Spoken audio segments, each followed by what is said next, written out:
Bien. Muy buenas noches. ¿Cómo están? ¿Con frío? ¿Frío? Terrible. Bien. Esperen que yo también voy a tomar algo calentito, porque no puedo más yo tampoco.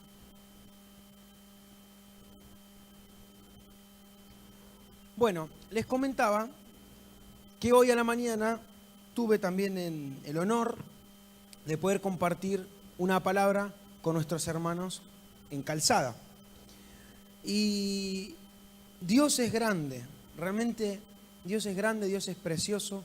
Y cada vez que me toca compartir una palabra, de alguna u otra manera le pido a Dios que me lo confirme, ¿no? Si eso que voy a decir es realmente un mensaje de parte de Él o no. Y siempre, de alguna u otra manera, Él se hace presente, ¿no? Y hoy a la mañana yo estaba exhausto, estaba cansadísimo. Me había acostado a las 5 de la mañana, no daba más, mi CPU estaba a punto de estallar. Yo a la mañana no sé ni cómo llegué a Calzada, estaba fundido. Y en un momento digo, no, yo así no puedo ni siquiera pararme en público, no podía hablar. Es más, Gaby también hizo que oremos unos por otros, y cuando oraba me temblequeaba la lengua, pero de cansancio, ¿no? Como que... ¿Pero qué pasa? Pasa que uno no descansa y después tiene las consecuencias. Entonces me fui a la cocina, me hice un café bien cargado, con mucho azúcar, y me comí 4 caramelos que me dieron en la puerta. Me di una dosis de azúcar, me di combustible en el cerebro para poder afrontar el desafío de dar la palabra. Cuando empiezo a predicar, Gaby se ríe, me mira a otro, se ríe. Digo, ¿qué le pasa a esta mujer? O yo estoy delirando por el cansancio o Gaby se estaba riendo. Sí, hoy la tengo con vos. Y después de la reunión me dice que leyó el mismo pasaje que al final di en la prédica. Y que no solamente lo leyó para la gente, sino que cuando estuvieron en el tiempo previo, los muchachos de la adoración estuvieron leyendo ese mismo pasaje en 3 versiones diferentes, porque al parecer no era el único cansado y no entendían a la primera versión, entonces chequearon con otras versiones como para entender profundamente el pasaje, y eso para mí fue una confirmación de Dios. No es por nuestro mérito, no es por nuestra fuerza, no es por nuestra viveza, nadie se puso de acuerdo con nada. Dios hace como quiere las cosas y eso es maravilloso. Es sencillamente maravilloso y uno solamente tiene que animarse a confiar en Dios, a ir por sus sendas y dejar que Él haga como quiera. ¿Sí? Los voy a invitar, o los invito en realidad, a abrir sus Biblias en la primera carta a Timoteo, capítulo 5. A partir del versículo 17. Primera Timoteo 5, 17.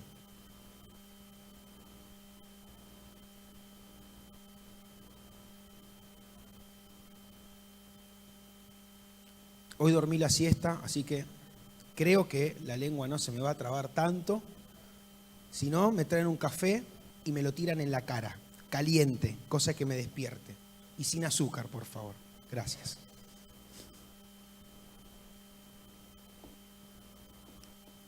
Primera Timoteo 5, 17. Miren lo que dice este pasaje y presten mucha atención a los cambios locos que tiene. Dice: los ancianos que presiden con acierto merecen doble honorario, sobre todo si trabajan en predicar y enseñar. Dice la Escritura: no pondrás bozal a buey que trilla, el obrero tiene derecho a su salario. Contra un anciano no aceptes acusación, sino si no se presentan por lo menos 2 o 3 testigos. A los pecadores repréndelos en público para que los demás escarmienten. Apa, estaba duro Pablo. Y fijémonos esta parte, dice: te encargo delante de Dios y Cristo Jesús y los ángeles elegidos que observes estas normas sin hacer distinciones ni partidismos. A nadie imponga las manos apresuradamente. No te hagas cómplice de culpas ajenas. Consérvate puro. Y ahora, he aquí el meollo de este pasaje. Deja de beber agua sola. Toma algo de vino para la digestión y por tus frecuentes dolencias. Hasta acá nomás. ¿Ustedes se fijaron cómo terminó este pasaje? Más de uno acá creo que le duele la panza con bastante frecuencia, me parece, ¿no? Más de uno ahora quisiera que le duele la panza, ¿no? Y tomarse un vinito. Pasaje raro. Venía hablando de los ancianos, de los presbíteros, ¿no? De las responsabilidades. En una parte dice que no impongamos las manos apresuradamente. Muchos pueden llegar a creer que eso tiene que ver con no andar orando o no imponiendo las manos a cualquiera por algunas cuestiones espirituales o de traspaso de espíritus. Si uno lee el contexto, si uno estudia profundamente ese pasaje, se va a dar cuenta que la ceremonia de imposición de manos, cuando vos ungís a alguien, en este contexto, en este pasaje, está hablando de que no levantes apresuradamente pastores, presbíteros, ancianos, no sea que te hagas cómplice de sus cosas, de su inexperiencia, de sus pecados no resueltos, de un montón de cosas, ¿no? Porque no es poca cosa, no es moco de pavo levantar a alguien que tenga el desafío de acompañar, de pastorear a la gente. Pero sigue y Pablo le recomienda a Timoteo que para sus dolores de panza tome vino. Rarísimo. Lo primero que yo te quiero decir es que Timoteo no era cualquier persona para Pablo. Timoteo fue el compañero de muchos de los viajes de Pablo. Fue un íntimo colaborador. Fue un hombre de confianza para encargos especiales. A veces mandaba a Timoteo a alguna comunidad de fe a ver cómo estaba y que pueda traer un informe. En una de las cartas de Pablo, el apóstol llama a Timoteo hijo querido. Hijo querido. No era cualquier persona Timoteo. Y esta carta y la segunda carta a Timoteo y la carta a Tito, que entre comillas, hola Tito, qué bueno verte después de tanto tiempo. Estas tres cartas se llaman cartas pastorales. ¿Por qué cartas pastorales? Porque Pablo, a Timoteo y a Tito, les está dando muchas indicaciones. Los está instruyendo, los está cuidando. Pero no solamente en cuestiones eclesiales, en cuestiones ministeriales. Pablo también le habla acerca de su salud. ¿Y por qué? Justamente porque son cartas de un pastor a otro pastor, de un pastor a su hijo querido. Qué lindo, qué bueno, qué necesario que nosotros, aunque algunos de nosotros no tengamos un llamado pastoral con nombre y apellido, con título y todo lo que sea, qué lindo que cuando nosotros pastoreemos a alguien, a los que tenemos cerca, podamos velar por esta persona integralmente. Cuerpo, alma y espíritu. Porque somos una sola persona, pero compuesta de diferentes partes. De alguna manera somos uno en tres, como Dios. Dios es uno, pero son tres. Somos uno en diversidad. No somos solamente espíritu, no somos solamente cuerpo, no solamente somos alma. Somos las tres cosas en uno. Y Pablo lo cuidaba como a un hijo. Fíjate en esto de los ancianos, fíjate en esto del ministerio, fíjate en tu panza. Ahora, ¿por qué le decía que chupe vino? Hace 2000 años no había exámenes microbiológicos no había filtro para la canilla, no había agua corriente, no había, hervir el agua en la cocinita con el gas o con la garrafa. El agua, vaya a saber dónde Timoteo tomaba agua. El vino, al fermentar, ¿no? La cocina del vino y todo, hacía que ese líquido sea más seguro. Y quizás cuando a Timoteo, por las presiones o quizás por el agua, intuían que tomando vino quizás se le iba un poco todas esas cuestiones. Qué interesante, ¿no? Pablo veía en Timoteo una persona. Y nosotros podemos decir, claro, nosotros también vemos en Timoteo una persona, vemos en el que tenemos al lado una persona. Sí, espero que sí. Porque la otra vez estaba hablando con alguien que yo quiero mucho y estuvimos charlando, y esta persona me decía que siempre tuvo como referente a una persona que a las demás gente, a los que están bajo su influencia o a los que están bajo su cobertura, los ve como una naranja a exprimir. Yo cuando veo cuando una persona se me acerca, la exprimo, ¿no? Y la exprimo al 300%, es como que saca hasta la última gota de jugo. Y esta persona lo dice como con orgullo eso, ¿no? Como contenta. Claro, yo de una persona saco todo su potencial. El problema es que estás viendo a la persona como una naranja, no como una persona. Y cuando esa naranja termina de dar su juguito, se tira y se agarra otra naranja. Se exprime hasta que no da más y se tira la naranja. Entonces, ¿estás viendo una persona o estás viendo una naranja a sacarle todo el jugo y desecharla? ¿Cómo estamos viendo nosotros a las personas? ¿Cómo estamos ejerciendo nuestra labor pastoral con quienes nos rodean, aunque no seamos pastores con título, ¿no? O con cargo? Pero yo me hago más preguntas. Porque, ¿Pablo acaso no tenía fe? ¿Pablo acaso no tenía fe? ¿Por qué le dice esto a Timoteo? Si Pablo fue hasta el tercer cielo, Pablo incluso en Jesús resucitó a Eutico, miren qué nombre cuando tengan hijos, a Eutico. Se cayó de un tercer piso porque Pablo hablaba, el pibe se quedó dormido, se cayó de un tercer piso, ¡pum! Va Pablo y dice, no, duerme, ¡pum! Se levantó. Iba de acá para allá, señales, prodigios, milagros, revelaciones. No tenía fe para decirle a Timoteo, sé sano.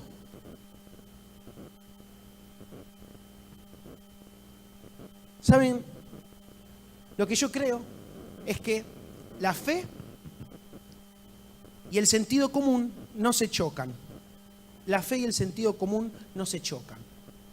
Las dos cosas son válidas. Las dos cosas son necesarias. Las dos cosas funcionan juntas. Yo debo rogarle a Dios. Debo pedir con fe por mi milagro. Debo rogarle a Dios. Tengo que clamar por mí y por los demás. Tengo que clamar por justicia. Tengo que clamar por un montón de situaciones que me agobian. Por supuesto, creo en un Dios de poder. Pero si estoy enfermo, voy al médico. Y si tengo gripe, me tomo un mejoralito, un té con miel, limón, jengibre y me acuesto en la cama. ¿O acaso vos de noche no pones un candado en la puerta o no cerrás la llave? ¿O dejás todo abierto solamente confiando en la providencia de Dios de que nadie te va a venir a asaltar tu casa? La fe y el sentido común no se chocan. Los avances que tiene la ciencia también colaboran y deben complementar a nuestra fe. No se chocan. Incluso, ya que hablamos de Pablo, Pablo tuvo un aguijón en la carne. ¿Ustedes recuerdan? Los estudiosos dicen que quizás el aguijón en la carne tenía que ver con un problema en el ojo, con su progresiva ceguera, ¿no? Y Pablo, con esa fe profunda, pero sencilla, le pidió solamente 3 veces a Dios, que le quite ese aguijón de la carne. Y Dios no se lo quitó. Y le dijo, bástate mi gracia. ¿Por qué?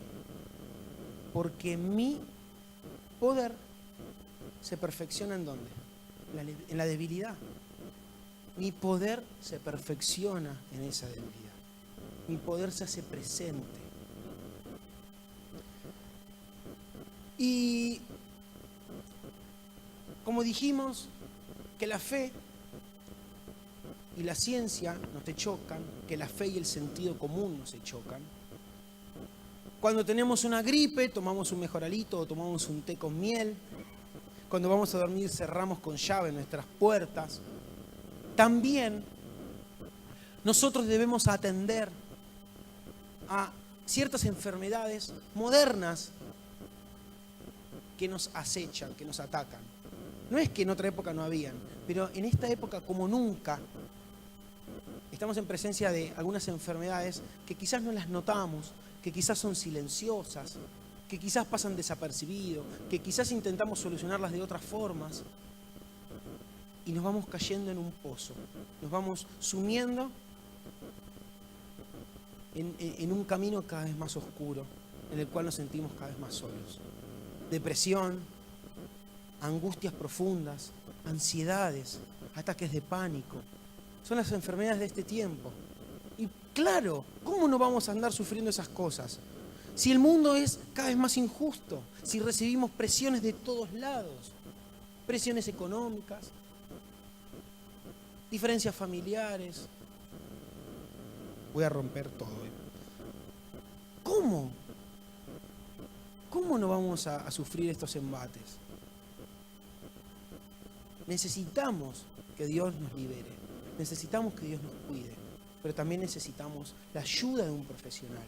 Necesitamos, por años, la iglesia rehusó de mandar a su gente, a profesionales, a que acompañen en el proceso de sanarse integralmente.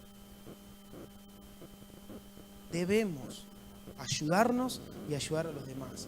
Debemos buscar ayuda en los hermanos, buscar consejo, pero también hacer uso de los avances de la ciencia, de los profesionales. Si estás pasando por depresión, por una angustia profunda, por ataques de pánico, no te quedes solo, no estás solo.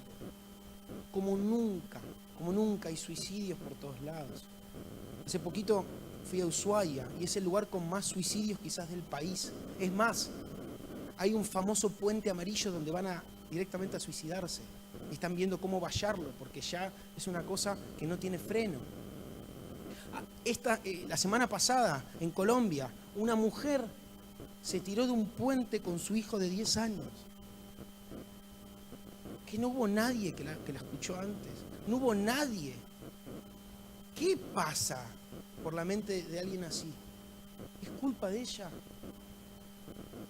Necesitamos salir un poco de nosotros y ver que hay mucho para pastorear integralmente. Ahora, todo esto que hablamos, y vieron que nombramos esto que dijo Pablo, ¿no? O esto que Dios le dijo a Pablo. Mi poder se perfecciona en la debilidad. Pablo en otra parte de la Biblia habla de algo parecido y nos compara con vasijas de barro. Somos como vasijas de barro. Y los voy a invitar a leer otro pasaje que está en Segunda Corintios, segunda epístola a los Corintios, segunda carta a los Corintios, capítulo 4, a partir del versículo 5.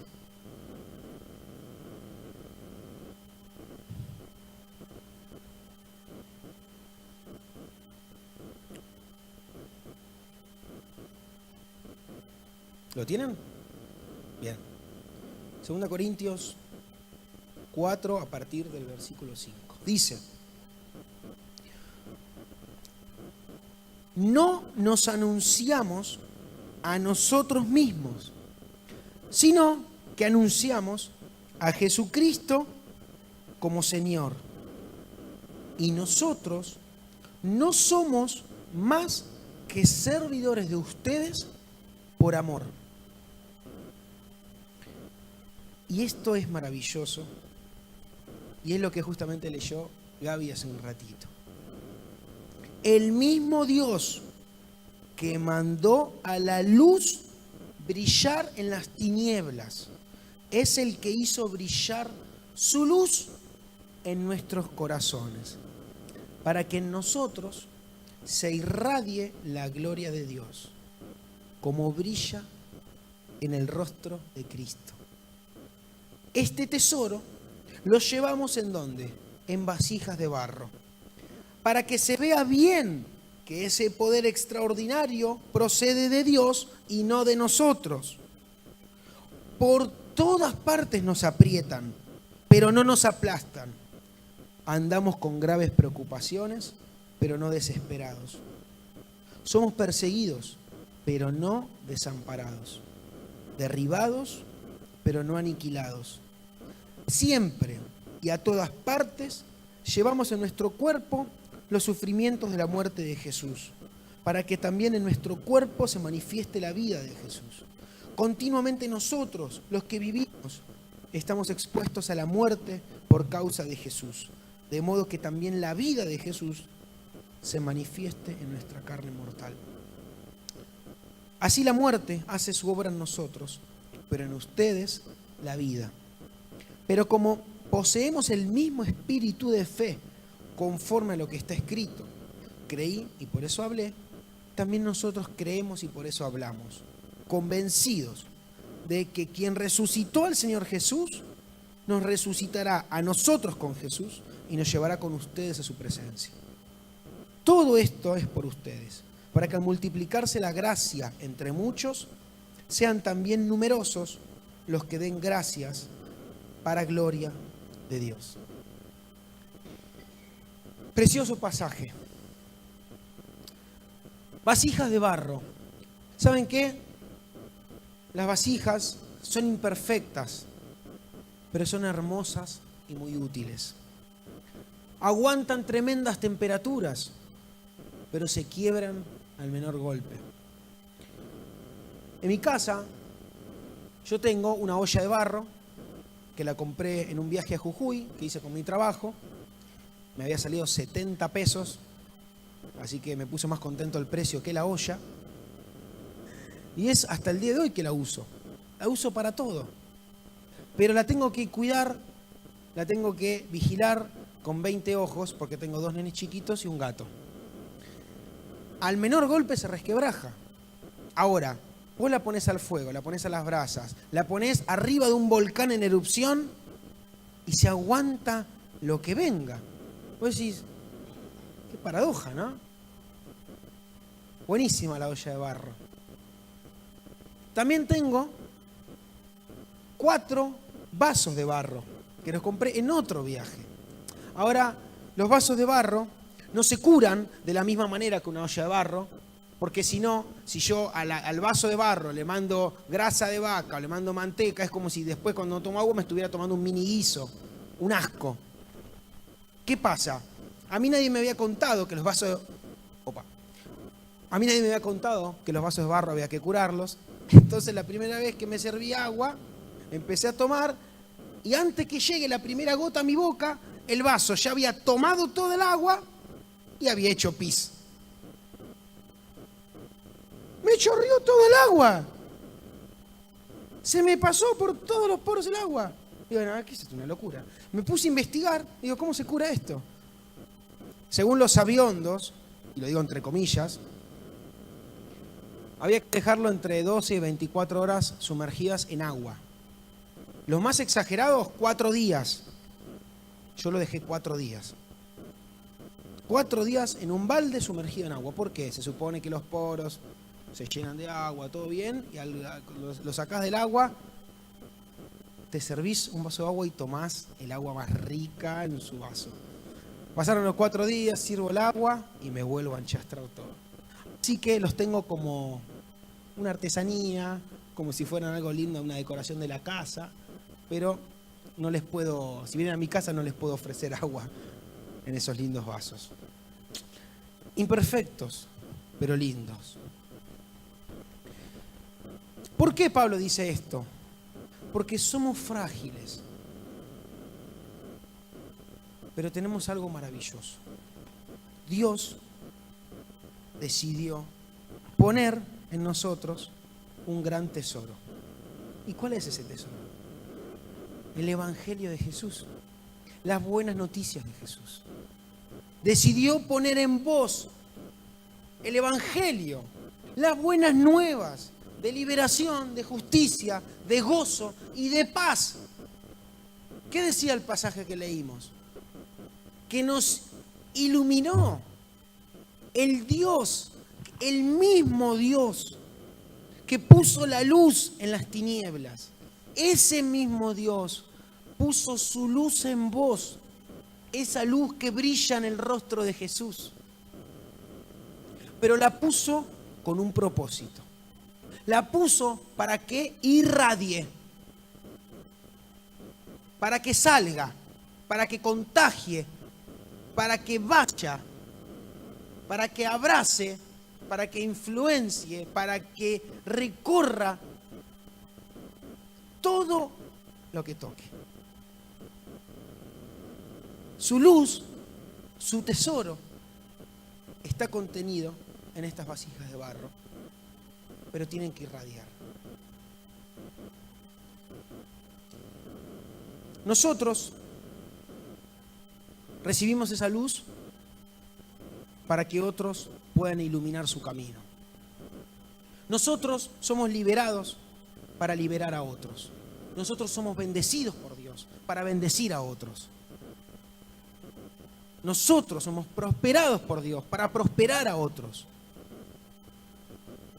Nosotros somos el pueblo de Dios que tiene que dejar que Dios brille y salga de nosotros para la gente. Pero volvamos un poquito a Pablo. Pablo, cuando escribió estas palabras a los corintios, estaba mal, estaba muy mal. Pablo no la estaba pasando bien. Pablo no tenía un ministerio gigante, próspero, lleno de gente, lleno de propaganda, lleno de recursos en las redes sociales, lleno de ujieres, lleno de pequeñas células. Pablo la estaba pasando horriblemente mal. Si vos tomás el desafío en esta semana de leer 2 Corintios, vas a notar aún hoy las lágrimas de Pablo al escribir lo que escribía.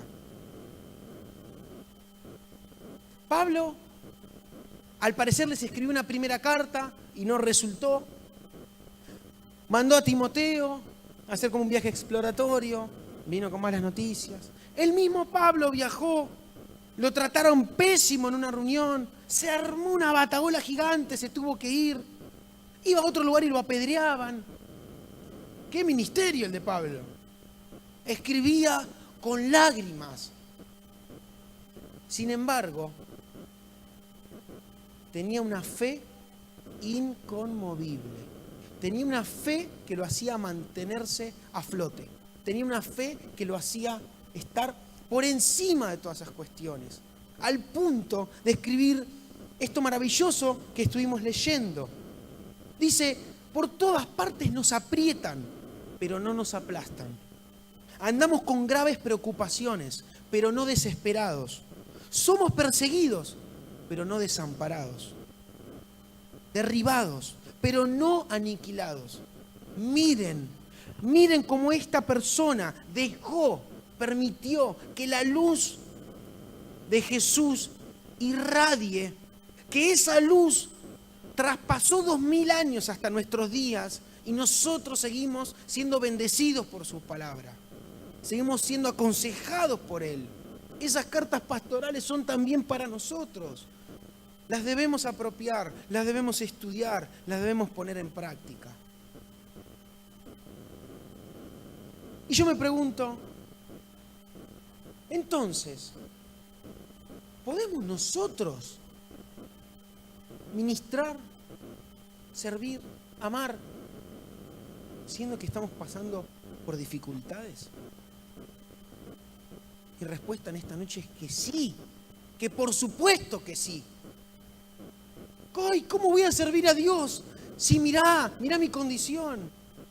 Mirá todo lo que me falta. ¿Cómo? ¿Cómo yo voy a hablar de Dios si todavía no puedo resolver esto y esto? ¿Con qué cara me presento delante de Dios si todo el tiempo tropiezo con la misma piedra? Dios se acuerda de que somos polvo. ¿En qué clase de Dios creemos?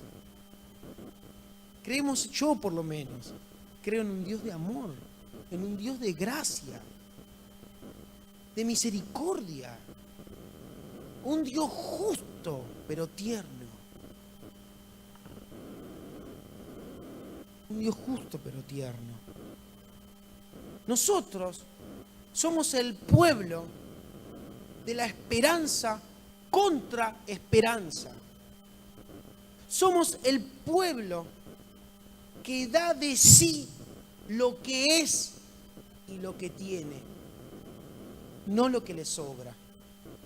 Si tenés que darte entero, te das, jamás lo que te sobra. Y en estas cosas radica nuestra fortaleza. No en que tengamos mucho o poco, sino que lo que tenemos lo damos. Somos un pueblo de fe. Somos un pueblo que nos gozamos cuando hay testimonios, cuando hay milagros, cuando hay respuestas de Dios. Y sufrimos y lloramos cuando el hermano está mal.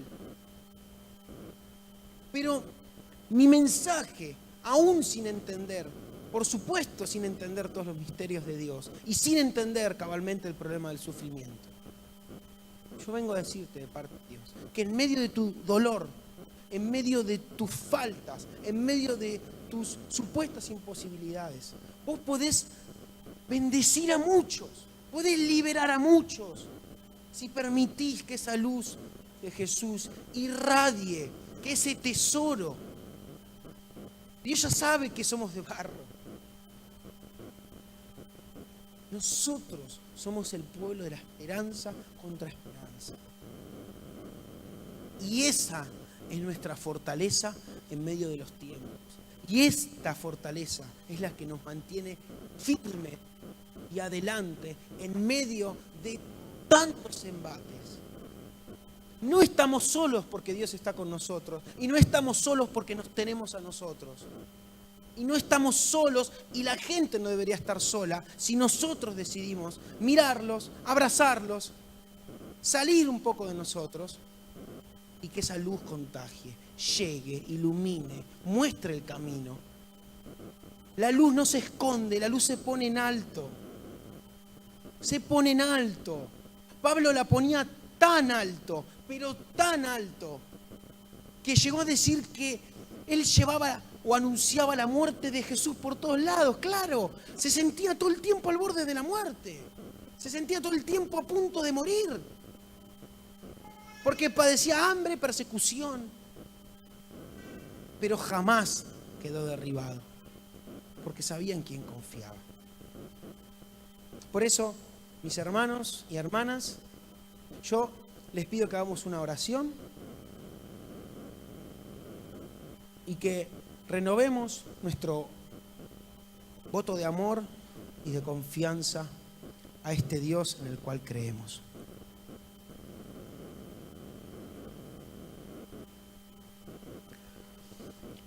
Vamos a orar, vamos a agradecerle a Dios, pero también vamos a interceder, vamos a ponernos juntos de acuerdo, unánimes, juntos. Vamos a ponernos de acuerdo para pedirle a Dios por nuestro milagro, pero también para interceder por los demás, para agradecerle a Dios por todo lo vivido y para entregarle lo que viene, para declararlo a nuestro Señor absoluto. para no martirizarnos, llenarnos de culpas cuando no nos condena. Dios te ama con amor eterno. Dios te ama con amor profundo. Dios dio su vida por vos. Señor, gracias por este día. Gracias por este encuentro. Gracias por este nuevo encuentro. Gracias por mis hermanos y mis hermanas. Gracias por esta nueva noche juntos. En el nombre precioso de Jesús. Quiero ponerme de acuerdo con ellos. Primero para agradecerte por todo lo vivido, agradecerte por cada una de tus maravillas, por respirar, por vivir, porque cada vez que podemos tomar aire es una nueva oportunidad, cada vez que podemos ver la luz, esa luz que pusiste en las tinieblas, podemos tener una nueva oportunidad. Pero Señor, nos ponemos de acuerdo para interceder por nosotros mismos, Señor. Te necesitamos, Señor.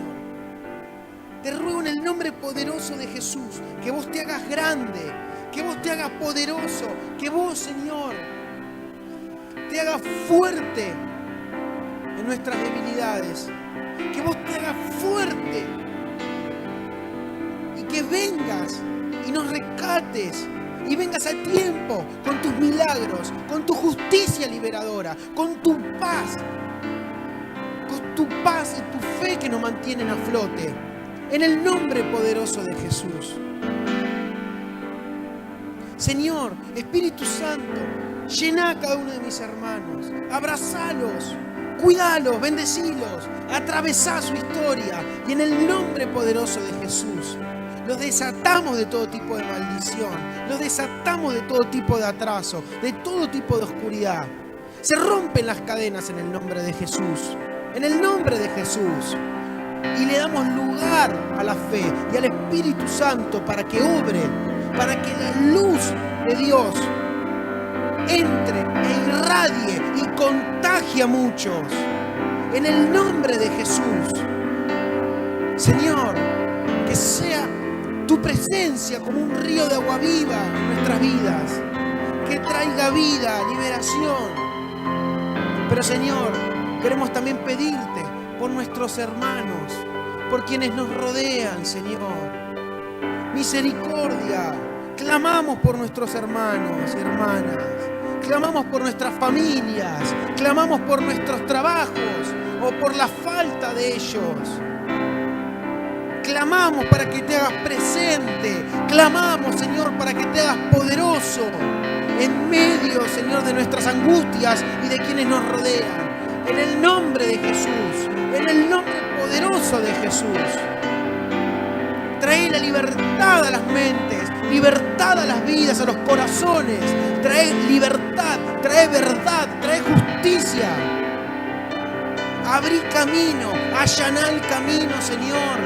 Espíritu Santo, te pido que vos ordenes el pasado nuestro, que nos acompañes en el presente y que haya para nosotros un futuro dichoso para los hijos de paz. Que podamos aprender a construir, que podamos aprender, Señor, a trabajar por la paz. Señor,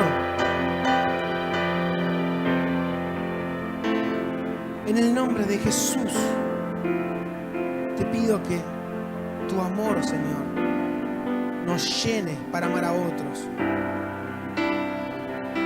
Que podamos ser liberados para liberar. Y mientras vos trabajás con nosotros, que podamos, Señor, abrir nuestro espíritu, nuestra disposición para servir a los demás. Te amamos, Señor. Gracias, gracias por cada uno. Gracias por estar juntos, Señor. Orale ahí a Jesús. Pedile que Él es bueno. Pedí por tu milagro.